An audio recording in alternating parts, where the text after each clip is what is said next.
છે.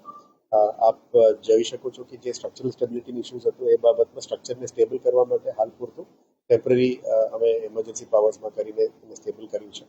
આવનારા દિવસોમાં કંઈ ઘટના ના બને અને સાથે એની કન્ઝર્વેશન પણ થાય અને બિલ્ડિંગ પણ થાય એ બાબતનું શું એક્શન પ્લાન લેવું જોઈએ.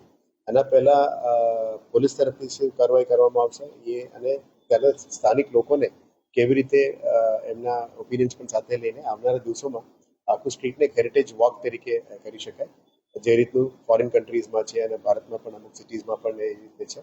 જે ગાડીਆਂ એક જગ્યામાં પાર્કિંગ કરવામાં આવે પછી લોકો આખું સ્ટ્રીટનો વોક કરે, શોપિંગ કરે, હેરિટેજ સ્ટ્રક્ચર્સને જોવા એની કન્ઝર્વેશન બાબતનું લોકો એક્સપ્લેન કરે, એવી જ રીતનું એક પ્લાન બનાવવા માટે એક્શન પ્લાન જઈ રહ્યા છે.